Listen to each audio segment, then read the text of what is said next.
이제 오늘부터 새롭게 말씀을 보도록 하겠습니다. 먼저 출애굽이 언제 일어났느냐 하는 이야기입니다. 학계에서는 두 가지, 보수적으로는 기원전 BC 15세기경에 일어났다, 출애굽했다 하는 게 있고, 좀 진보적으로는 기원전 BC 13세기경에 출애굽이 시작되었다, 그렇게 두 학설이 있습니다. 먼저 기원전 15세기서를 보면 요셉이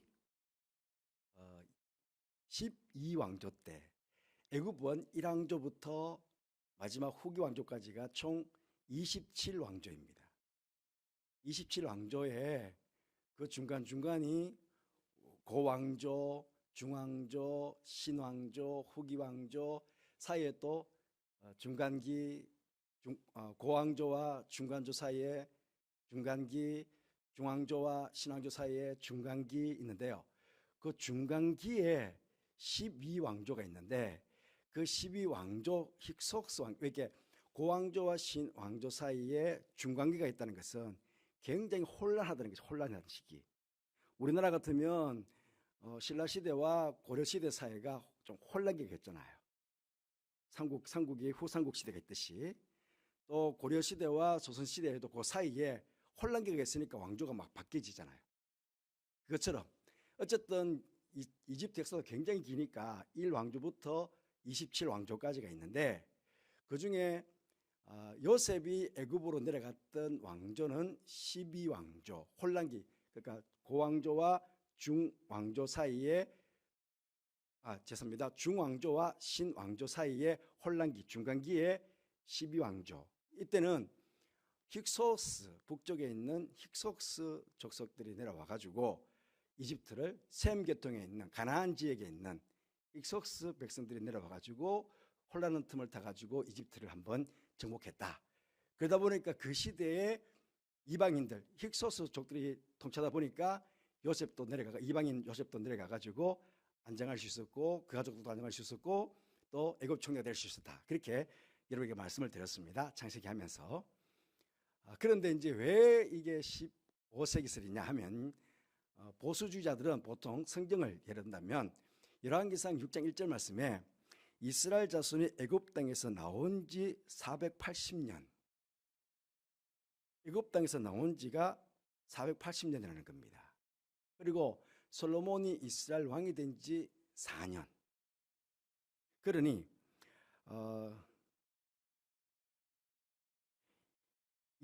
솔로몬이 이스라엘 왕이 된 지가 BC 970년경입니다.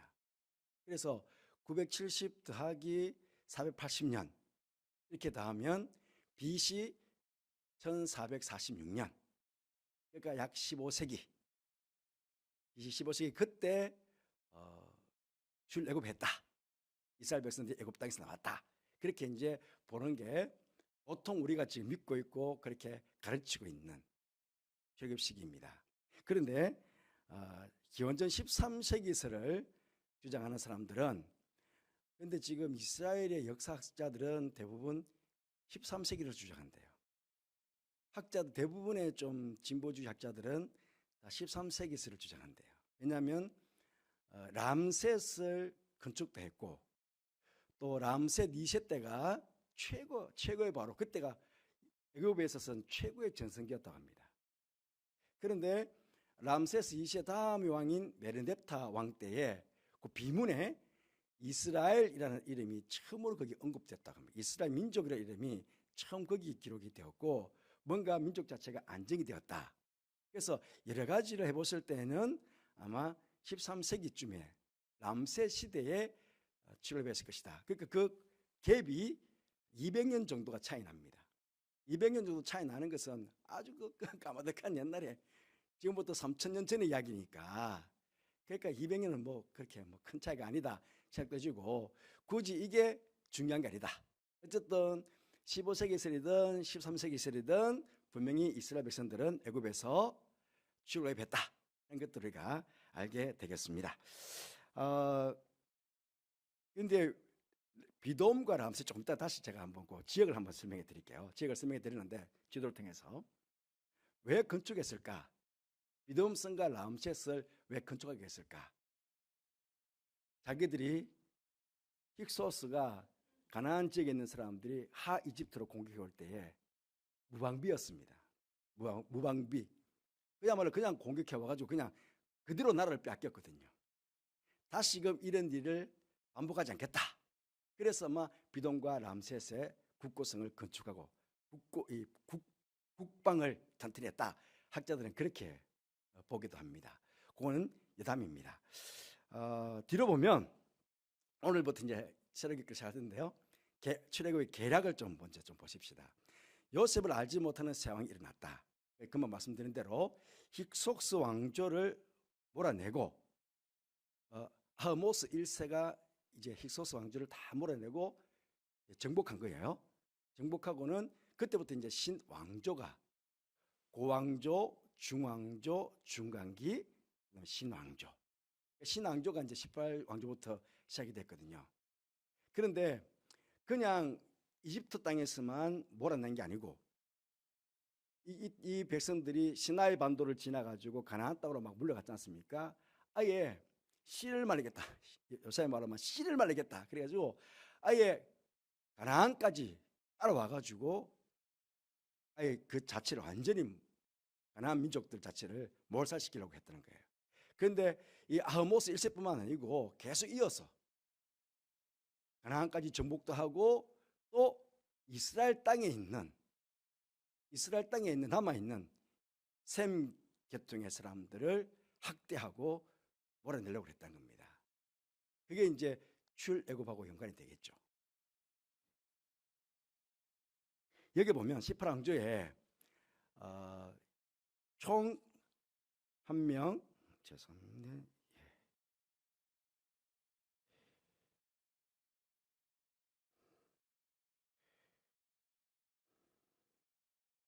죄송합니다. 제가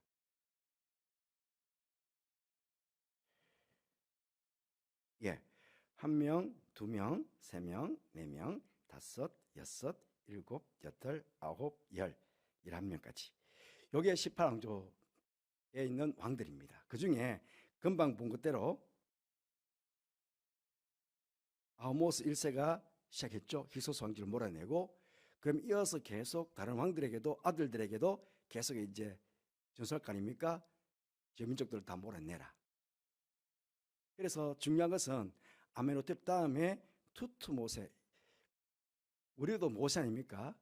모세가 그 하셉수트 여왕이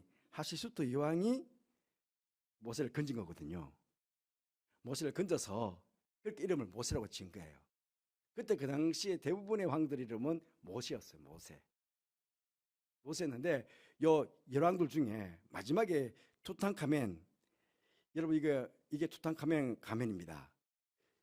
다른 왕들은 거의 다 도굴을 당했어요.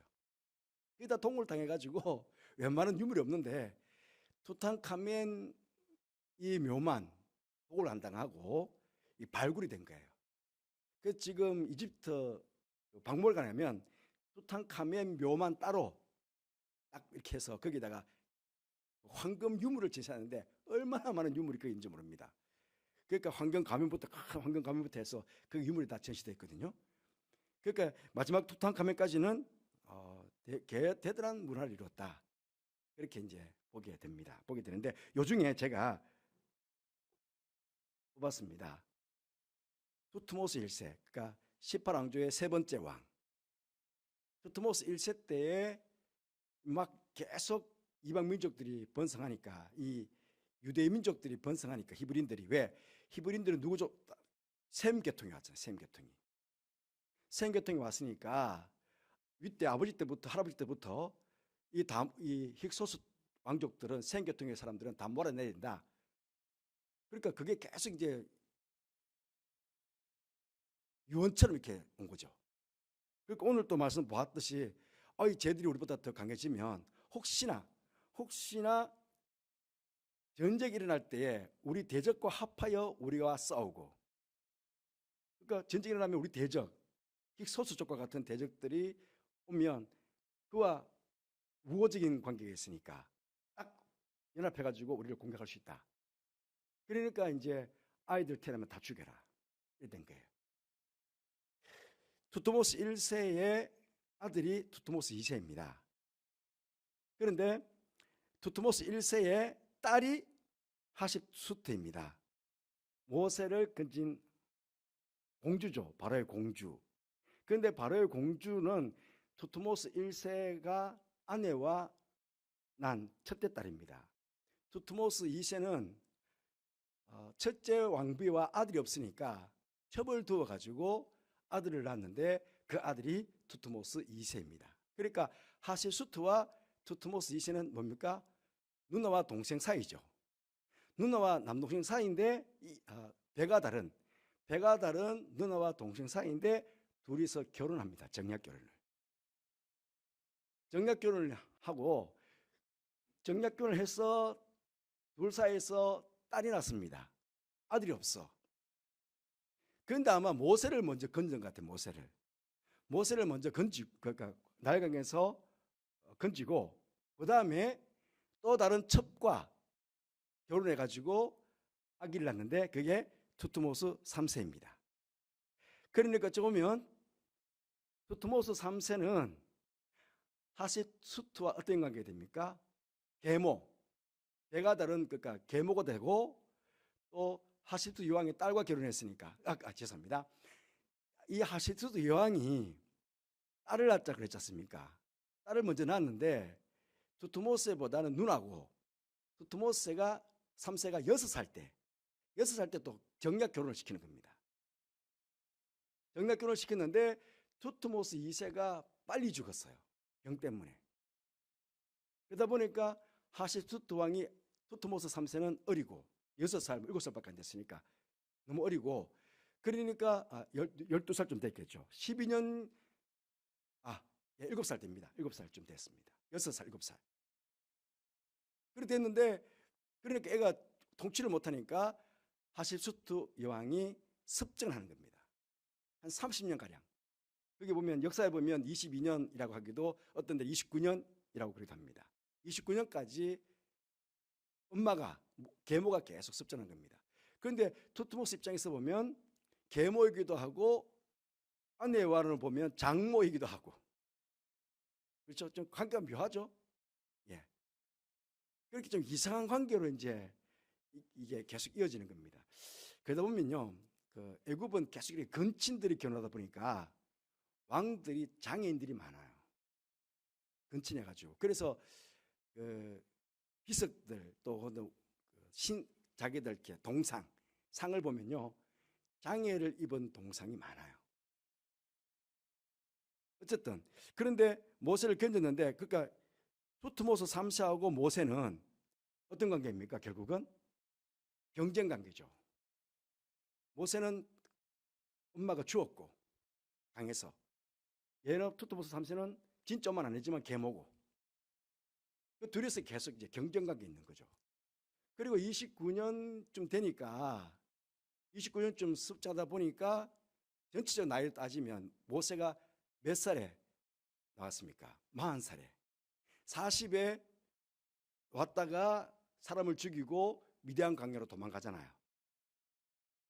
그때 이 하십수트 여왕이 실각을 합니다. 그러니까 하십수트 여왕이 애지중지했던 아꼈던 모세. 그런데 투트모스 3세가 이제는 자신이 왕이 되고 하십수트 여왕을 내리칩니다. 그러면서 모세도 자연스럽게 도망가게 되는 거죠. 성경에서는 사람을 죽였다. 그것 때문에 이제 살인죄 때문에 도망을 갔다. 그렇게 됐지만 역사적으로 이렇게 그만해 보면 그때 그 순간이 이제는 의지할 수 있는 사람이 없으니까. 왜냐하면 지금 계속 애굽 사람들은 히브리인들을 계속 지금 핍박하고 있고. 그래서 40년 40살 되었을 때 미디안 강야로 도망갈 수밖에 없었다 하는 것이죠. 그리고 이제 40년이 지나서 다시 왔을 때에 그 다음에 왕은 아멘호텝 2세가 이제 되는 거죠. 그 10가지 재앙을 했답니다. 그러니까 역사학자들이 볼 때에 아멘호텝 2세 때가 애굽 역사에 있어서 가장 쇠퇴기였대요. 10가지 재앙을 받았으니까 나라가 남아도록 있겠습니까? 그리고 이때가 출애굽을 했을 때니까 어떻게 됐습니까? 군사들도 다 죽었잖아요. 군사들도 다 죽게 된 거죠. 그러니까 뭐 굉장히 나라가 그냥 망하다시피 할 정도가 된 거예요. 그런데 아멘호텝 2세의 아들이 투트모스 4세인데 옆에 보면 스핑크스잖아요. 스핑크스 보면 여기 자그마한 여기 피스기 보이죠? 작지 않고 큽니다. 이 투트모스 4세가 뭐 여러 가지 해석이 있는데요. 꿈속에 이제 네가 왕이 될 거다. 뭐 이렇게 땅을 파봐라. 그래서 막 땅을 팠더니 이 큰 스핑크스가 그 속에 있었는 거예요. 그래서 투트모스 4세가 이 스핑크스를 발견했다. 그런 이제 이야기가 있는데 거기 비석에 뭐라고 써 있냐 하면 나는 장자가 아니라 가지고 왕이 될 수 없었는데 그런데 내가 왕이 되어 가지고 장자가 아니기 때문에 왕이 될 수 없었는데 근데 왕이 되었다. 그게 그 비석에 남겨놨다는 거예요. 그게 딱 되죠. 왜냐하면 아멘호텝 2세 때 10가지 장기 마지막 장이 뭡니까? 장자가 죽는 장이었잖아요. 그러니까 아멘호텝 2세 아들이 장자가 죽은 거예요. 그러니까 투트모스 4세 차자가 이게 왕이 된 거예요. 그게 비석에 이게 나타난 거예요. 그래서 이제 보수적인 입장에서는 이때가 틀림없이 이스라엘 백성들이 애굽에서 출애굽한 것이 맞다. 그렇게 이제 주장하는 그런 계기가 되는 거죠. 이해되시죠? 예. 왜 그리고 하셉수트로 제가 이제 늘 이 모세를 건진 하셉수트에 대한 얘기를 제가 자주 하는데요. 왜냐하면 여기가 하셉수트 장제전입니다.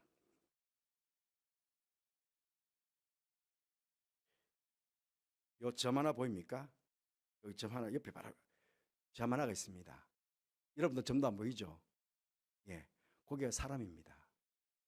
얼마나 크면. 그런데 참 애굽 사람들이 자기 죽으면 들어갈 묘를요, 자기 평생에 만드는 거예요. 그러니까 묘를 크게 만들었다는 건 뭡니까? 그만큼 오래 살았다는 거야. 장제전이 이건 자기가 죽으면 제사 장례식장이에요. 장례식장을 이렇게 3층으로 크게 만드는 거예요. 사람이 눈에도 안 보일 만큼 작은 사람이에요. 가보면 여러분 어마어마합니다. 저는 여러분과 함께 꼭 저기 룩소를 가보고 싶어요. 다음에 기회가 되면 여러분들하고 꼭 저기 룩소를 한번 가고 싶은데 룩소가 되면 여기예요. 여기인데 성경에 노아몬이라고 그러기도 하고 그 다음에 테베라고 그러기도 하고요. 룩소입니다. 지금은 룩소입니다. 그런데 이들이 태양신을 섬기잖아요. 태양에서 동쪽에 뜨잖아요. 그러니까 동쪽에는 사람들이 사는 곳, 강 서쪽에는 죽음의 땅. 그래서 강 동쪽에는 신전들, 예? 하나님 그 신에게 제사드리는 신전들, 사람들이 사는 땅이 돼 있고, 요 강 서쪽에는 죽음의 땅. 그래서 여기 장제전도 있고 여기에 왕의 묘들이 이게 다 있어요. 이 하세수트 이 장제전 장례식장 뒤로 가보면 그냥 다 이런 돌산이에요. 돌산 속에 깎아가지고 왕들의 묘를 다 만들어 놓은 거예요. 밖에 보면 돌산밖에 안 보이죠. 그런데 그 속에 돌을 깎고 속에다가 왕들의 묘를 다 만들어 놓은 왕의 계곡, 왕의 무덤의 계곡이 아주 큰 계곡이 거기에 있는데 이 엄청난 장제전을 만들었다는 것은 그만큼 하셉수트 여왕이 오랫동안 섭정을 했다는 거예요. 자기 죽고 나서 장례 치르라고 이렇게 큰 장제전을 만들어 놨다는 거예요. 그러니까 얼마나 미련합니까? 일을 하지 않고 하는 일이라고는 자기 장례식 죽으면 장례하는 그거 만들다가 다 인생 산 거예요. 이 엄청난 이 장제전 만든다고 얼마나 많은 노동력이 갔겠어요. 얼마나 많은 히브리인들이 노예들이 여기 가가지고 이 일들을 했겠습니까? 이제 출애굽을 보면 이제 우리 모세 오경이잖아요. 창세기, 출애굽기, 레위기, 민수기, 신명기. 창세기는 모세가 태어나기 전의 얘기입니다. 그렇죠? 그리고 제가 여기 땅이 고센 땅이라고 했죠. 고센 땅. 여기 땅이 고센 땅이라고 했습니다. 고센 땅인데 좀 전에 말씀드린 대로 비돔성이 여기고 람셋성이 여기입니다. 그러니까 힉소스 족속들이, 가나안 족속들, 셈 족속들이 이렇게 공격 왔잖아요. 이렇게 공격. 그러니까 성이 없었으니까 그냥 무방비 상태로 공격을 당해가지고 하 이집트가 그냥 다 멸망을 당한 거예요. 그래서 다 이제 이런 수모를 겪지 않도록 하겠다. 그래서 비돔과 여기가 비돔, 여기가 비돔, 여기 람셋 이렇게 국구성을 쌓은 거예요. 딱 방어하기 위해서. 이해되시죠? 여기서부터 시작해가지고 어쨌든 고센 땅에서 모세가 태어나고 이제 고센 땅에서부터 출애굽을 하잖아요. 숫골에서 출애굽했는데 2달가량 홍해를 건너서 마라, 엘림, 그 다음에 르비딤, 그 다음에 지나서 시내산까지 옵니다. 여기까지가 2개월. 여기까지가 출애굽의 기록입니다. 2개월의 기록. 그 시내산에서 11개월에서 11개월. 2개월 동안에 쭉 내려오는 그 길까지가 출애굽과 더불어 시내산에서 율법을 받는 것까지, 율법과 성망을 받는 것까지. 그 다음에 여기서부터 11개월 있는 동안에 레위가 기록돼. 레위기는 다 하나님께서 제사법에 대해서 다 해주신 거잖아요. 11개월 동안 여기서 여기는 출애굽기, 여기는 레위기. 그 다음에 여기서부터 이제 올라가서 가네스 바네아에 가가지고 정탐꾼을 파송하고 했는데 다시 돌아오죠. 돌아와가지고 여기서 이제 38년을 보냅니다. 38년을 보내가서 마지막까지 여기 요단강 초입 모압 평야까지가 민수기입니다. 그죠? 38년 동안의 기록. 그게 민수기입니다. 출애굽기는 2개월에서 시내산까지. 거기서 율법을 받고 성막의 식양을 받고, 그 다음에 레위기스는 11개월 년 동안에 모든 제사법에 대해서 다 이게 배우게 되고, 그 다음에 38년 동안 이제 방황하죠. 그 38년 동안의 역사가 민수기입니다. 그리고 이 모압에 도착했을 때 2개월이 딱 머뭅니다. 과거를 회상하고 가나안 땅 들어갈 것에 대한 이야기하고, 모세가 마지막 고백을 쓰고, 여기가 신명기입니다. 출애굽기 2개월 조금 더, 그 다음에 시내산에서 11개월 있는 동안에 출애굽과 레위기가 같이, 그 다음에 38년의 긴 시간 민수기, 그 다음 모압 평지에서 2개월 동안 신명기. 그렇게 모세 오경이 이루어진다는 것. 우리는 이제 다음 주부터는 출애굽의 과정들을 쭉 이제 내려가면서 살펴보도록 하겠습니다. 중요한 것은 그 이집트의 농사 주기가 우리가 성경을 이해하는데 굉장히 중요합니다. 그러니까 가나안 땅도 마찬가지고요. 가나안 땅은 정확하게 건기와 우기가 분명합니다. 그러니까 우기가 겨울, 건기가 여름. 이집트도 마찬가지죠. 그런데 이집트는 비가 오지 않는데도 불구하고 이 나일강이요. 그러니까 남쪽에서부터 북쪽으로, 아프리카 남쪽에서부터 북쪽으로 강을 하잖아요. 그 남쪽 밑에 열대 우림, 밀림, 큰 밀림에서 열대우림에서 비가 쏟아지면 그게 흘러서 나일강이 돼가지고 오는 거죠. 이집트에는 비가 오잖아요. 그러니까 그 큰 강이 어디서? 그 남쪽 끝에 밀림에서부터 그 비가 쏟아진 비가 강을 타고 오는 거예요. 그래서 그 강이 이제 밀림에서 비가 많이 오면 그 강이 흘러 오면서 이제 큰 강을 이루어서 오는 거죠. 오는데 7, 8월 달은 농한기예요. 그때 이제 겨울이 아닙니까? 열대우림에서부터 비가 많이 와가지고 그 비가 이제 범람하는 거예요. 그 범람하는 것만큼 거기가 농지예요. 농지. 광을 따라와서 그게 범람하면 거기 이제 농지가 딱 되는 거죠. 범람한 만큼. 그러니까 지도를 보면 요 지도 한번 보십시오. 요 강 따라만 파랗지 나머지는 완전히 광야입니다. 양쪽으로 완전히 광야입니다.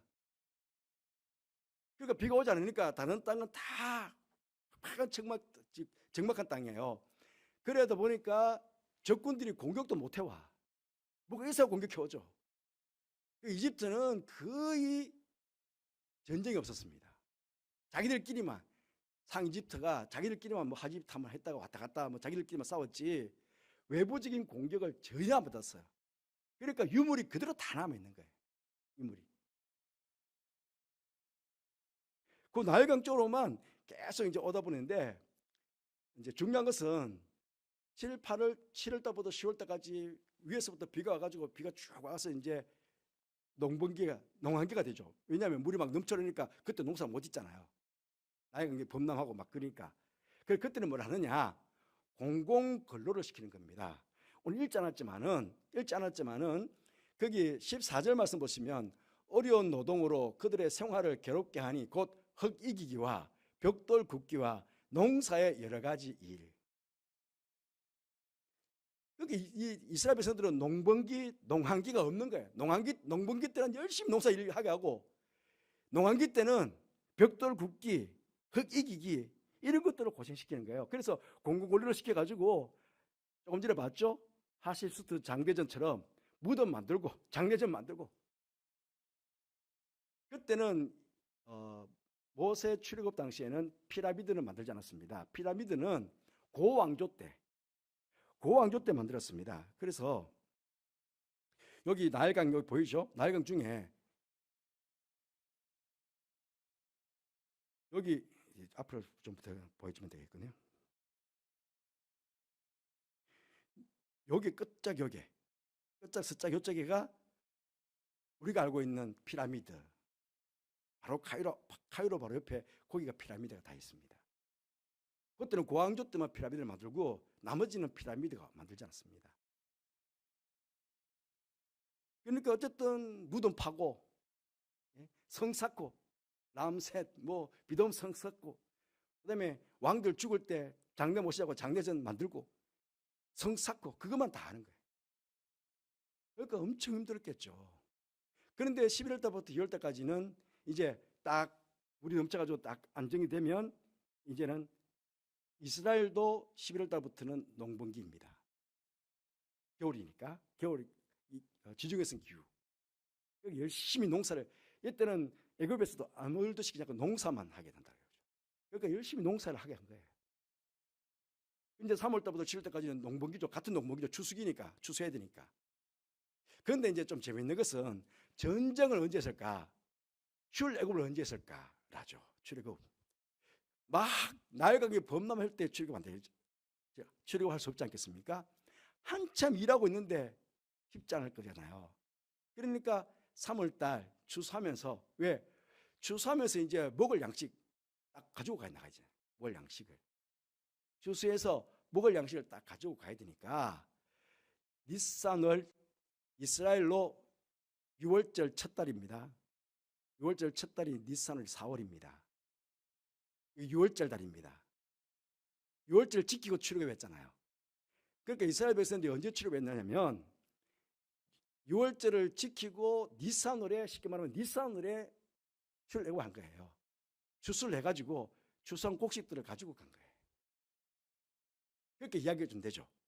그때 되면 왜냐하면 비가 오지 않고 하기 때문에 만약 비가 온다 하면 나일강이 범람한다고 그러면 질퍽질퍽하고 이게 사람들이 걷기가 쉽지 않거든요.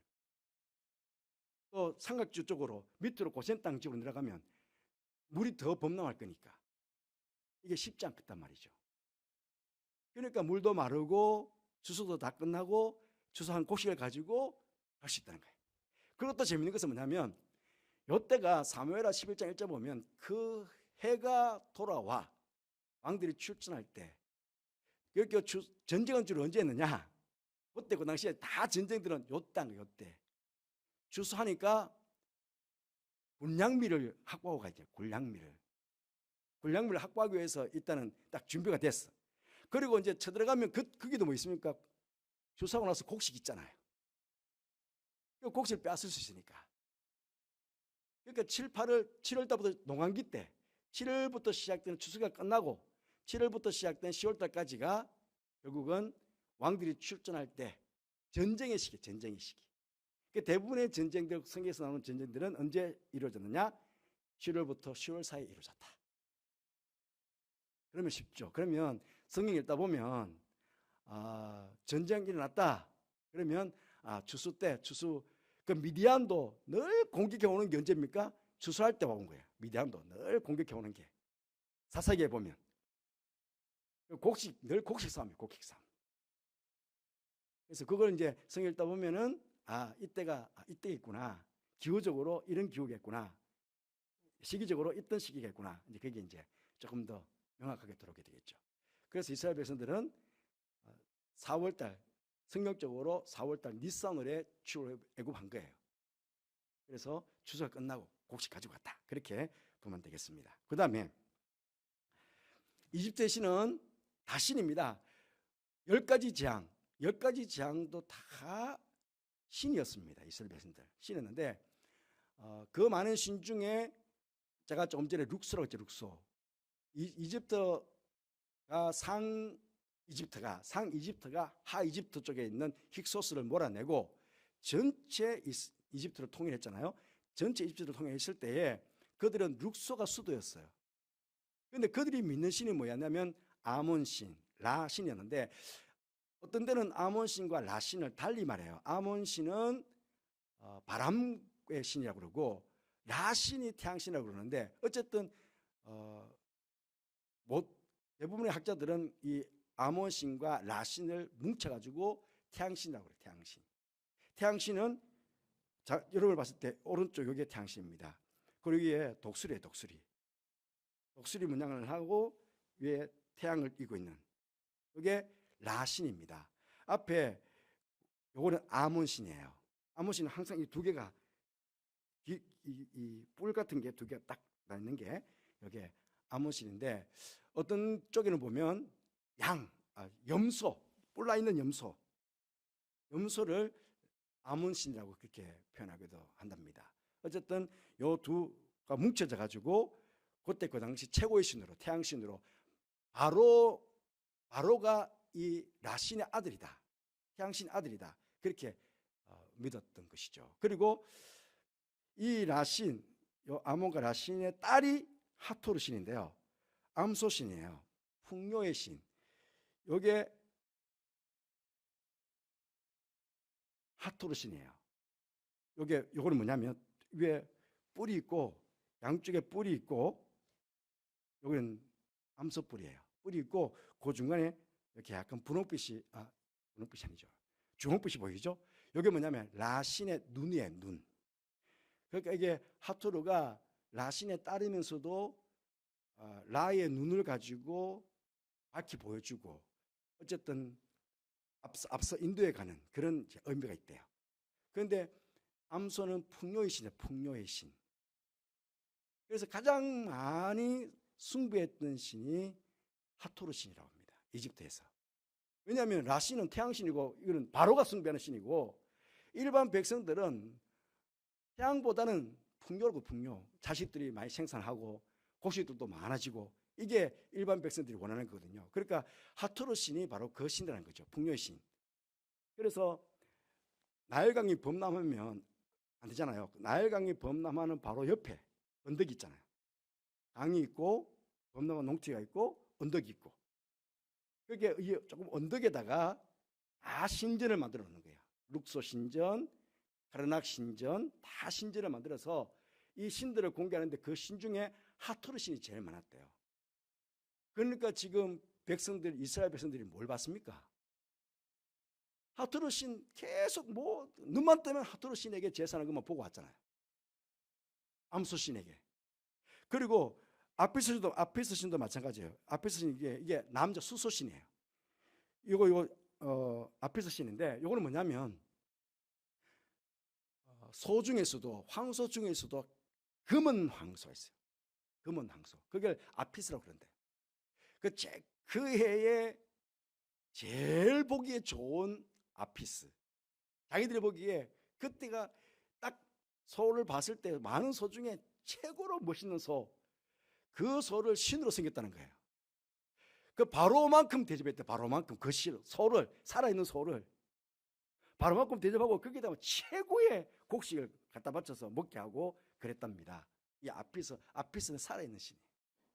그러면서 이제 형상을 만들었는 것이 이 항소신, 이렇게 아피스 신을 만드는 거예요. 까만 소를 만들었는데, 성경학자들은 우리를 인도한 신이 누구냐? 그러니까 하투르신, 암소신을 십계명 받을 때 밑에서 송아지를 만들었는데, 어떤 사람들은 암소신을 만들었을 거다 사람도 있고, 어떤 사람들은 그러니까 불안하니까 이 항소신은 수소는 힘, 능력을 나타내거든요. 그러니까 아마 아피스 신을 만들지 않았을까? 자기들 밑에서 지도자가 없으니까 불안하니까. 그러니까 능력의 신, 우리를 인도했던 신, 그러니까 황소신이 아닐까, 그렇게 보고 있는데, 뭐 하투르 신이든 아피스 신이든 어쨌든 그 애굽 사람들이 최고로 섬겼던 신들이에요. 그러니까 라신은 좀 뭐 바오르 신이라고 그러면 일반 평민들의 신은 다 소였다. 소. 농사를 지을 때도 소가 큰 일을 하고요. 나일강에서 물을 끌어올릴 때도 소가 큰 힘을 하고, 사람들보다는.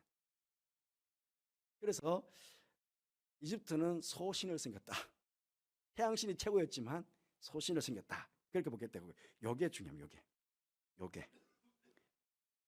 왜냐면요, 신마다 다 들고 있어요. 요걸. 여기 보십시오. 신마다 다 들고 있어요. 여기 십자가 같이 생겼잖아요. 지금 이집트에 가면 이집트의 기독교를 곱트라고 합니다. 이집트의 기독교만 특별하게 곱트 정교라고. 곱트 정교회. 곱트 정교회가 이 십자가입니다. 이 십자가는 그냥 이 신들이 섬기고 있었던, 신들이 다 신들 아닙니까? 신들이 들고 있었던 이걸 앙크라고 하는데, 이 앙크를 그냥 곱트 기독교에서는, 이집트 기독교에서는 이걸 그냥 십자가로, 손잡이가 있는 십자가, 그렇게 이제 이걸 그냥 곱트 십자가라고 알고 있어요. 알고 있는데 요렇게 모양을 신들이 다 가지고 있다고요. 그래서 이거를 나일강의 열쇠라고 그러기도 하고 생명의 열쇠라고 그러기도 한대요. 어쨌든 농사를 지어야 될 사람들이니까 비가 있어야 되니까 나일강 상류에서부터 물이 내려오잖아요. 그래서 비가 내리는 절기에 남자 신과 여자 신이 합쳐져 가지고 사랑을 해서, 그래서 이제 강이 돼 가지고 내려온다. 바로 신과 아시라 신과 또 비슷한 그런 뜻이 있어요. 바알 신과 아시라 신이 사랑을 나누어야 비가 온다 하듯이 애굽에서도 아마 그런 뜻이 있었던 것 같아요. 그래서 남자와 여자가 하나가 되는 것, 모양이 좀 그렇게 보이잖아요. 그래서 하나가 되는 것. 그래서 거기에서 비가 많이 와가지고 나일강이 범람해가지고 우리가 잘 산다. 그렇게 해서 이제 나일강의 키라고 하기도 하고, 물은 생명이니까 그 생명의 열쇠라고 그러기도 하고요. 또 하나는 뭐냐면 이 다 신들이 가지고 있는 거잖아요. 그래서 마지막 사람이 죽었을 때 미라 앞에 이 신들이 다 써가지고 미라의 인생을, 살아온 인생을 판단하는 키라고 하기도 하고, 여러 가지 많은 학설이 있습니다. 학설이 있는데, 근데 우리 기독교적으로 보면 koptik교에서는 이거를 십자가로 쓰고 있다 하는 것을 말씀을 드립니다. 마지막으로 죄송합니다. 이게 장제전이에요. 장제전, 아까 합실수도 장제전 봤죠. 청청이 있는데 아몬 신전도 있고 있는데, 여러분 여기 소가 보입니까? 벽화에 소가 보이죠? 이게 부조입니다. 벽에다가 깎아놓는 부조거든요. 옆에 앉아있는 사람이 하십수트입니다. 그리고 여기가 하토르, 암소죠. 암소. 하토르 신입니다. 이걸 이렇게 자기 장전에다가 자기가 죽어 장례식 하는 거기에다가 벽에다가 크게 부조를 자기가 만들어 놨어요. 뭐냐면 나는 하토르 신하고 같다는 거예요. 아니 오히려 신 앞에 무릎 꿇어야 되잖아요. 그런데 지금 하토르 신이 와가 있는데 자기는 앉아가지고 지금 있잖아요. 그러니까 나는 그만큼 위대한 왕이다. 그걸 이렇게 표현해 놓은 거예요. 참 대단한 권세를 누렸던 그런 여왕이었습니다. 마지막으로 집짓기입니다. 집짓기. 벽돌 굽고 흙 이기고, 왜냐하면 그 나라는 흙밖에 없기 때문에 나해강이 범람하면 다 진흙이잖아요. 그 여기 지금도 여기 벽돌을 나란히 여기 보면 벽돌을 나란히 이렇게 세워놓는 겁니다. 이렇게 벽돌을 구워가지고 벽돌을 이렇게 으겨가지고 집을 넣어가지고 이렇게 딱 이렇게 벽돌을 만들어 놓은 거예요. 요게 여러분 요 밑에 여기 사람들입니다. 여기가 사람들입니다. 사람들이 쭉 길 따라가는데 이게 카르낙 신전입니다. 카르낙 신전인데 룩소에 있는 카르낙 신전인데 이게 다 벽돌로 만들었습니다. 다 벽돌로. 이 전체가. 그런데 왜 안 없어지느냐? 비가 안 오니까. 만약에 우리나라 이렇게 벽돌로 만들어놨다. 이게 벽돌이 흙벽돌. 그러니까 흙벽돌만 우리나라는 비가 안 오니까 아마 다 씻겨가지고 아마 다 사라졌을 거예요. 근데 그 땅은 비가 안 오니까 그대로 있는 겁니다. 흙벽돌이. 3,000년 전에 흙벽돌이 지금 그대로 있는 거예요. 3,000년이 지었던 게 그대로 있는 거예요. 이렇게. 그래서 건조하기 때문에 유적들이 그대로 썩지 않고 그대로 남아있고, 그래서 미라도 많고, 그래서 역사학자들은 이집트에 가가지고 이집트의 유물들을 발굴해가지고 그 유물들을 보면서 서기 몇 년 됐다, 이게 BC 몇 년 됐다, AD 몇 년 됐다, 이거를 거기서 결정한대요. 왜냐하면 유물들이 많이 남아있고 비석마다 역사가 많이 기록되어 있으니까. 제가 다음 주일날 요 카르낙 신전 속에 있는 역사적인 사건들을 쫙쫙 보여드릴 텐데요. 이 카르낙 신전 안에 벽화, 부조 이런 것이 몇 왕조가 이 속에 다 들어가 있는 거예요. 역사가. 이 안에 역사학자들이 이 안에 들어가가지고도 몇 왕조, 몇십 왕조의 역사들을 볼 수 있는 거예요. 왜? 그대로 다 기록되어 있으니까. 자기들이 다 기록해 놨으니까. 그래서 역사학자들은 다른 데 가서 뭐 이게 역사를 따지는 게 아니고 이집트 역사만 가지고도 서기 몇 년 됐다, 몇 년 됐다, 몇 년 됐다, 그걸 다 이렇게 만들어낸다고 합니다. 어쨌든 이스라엘 백성들은 이렇게 아마 이 카르낙 신전, 이렇게 큰 신전 벽돌 굽기도 누가 했을까요? 히브리인도 했을 거예요. 다 동원해가지고 벽돌 굽기 하고 엄청난 신전들을 다 그렇게 하지 않았을까. 그러니까 엄청난 노동력이 착취가 당한 거예요. 착취당하고, 그래서 더 이상 못 살겠습니다. 하나님 우리를 좀 구원해 주세요. 그래서 그 백성들의 애통한 소리를 듣고 하나님께서 출애굽을 하시겠다. 다음 주부터는 이제 출애굽의 과정들을 하나님께서 인도하신 것들을 하나씩 보도록 하겠습니다. 기도하겠습니다. 하나님 아버지, 출애굽의 역사가 그냥 허황한 이야기가 아니고 역사적인 실질적인 사건이었음을 이렇게 역사를 통해서 보게 하시니 감사합니다. 우리가 믿고 있고 우리가 알고 있는 성경의 이 귀한 이야기들이 아버지 살아서 역사하는 그런 생명의 말씀을 저희들이 믿습니다. 한 시간 한 시간 배워가면서 하나님께서 어떻게 당신의 백성들을 이끌어 가셨는지, 어떻게 역사 속에서 하나님께서 개입하셔서 일들을 행하셨는지를 우리가 잘 보고 우리의 믿음이 더욱 새로워지는, 우리의 믿음이 더욱 굳건해지는 그런 제들이 될 수 있도록 축복하여 주옵소서.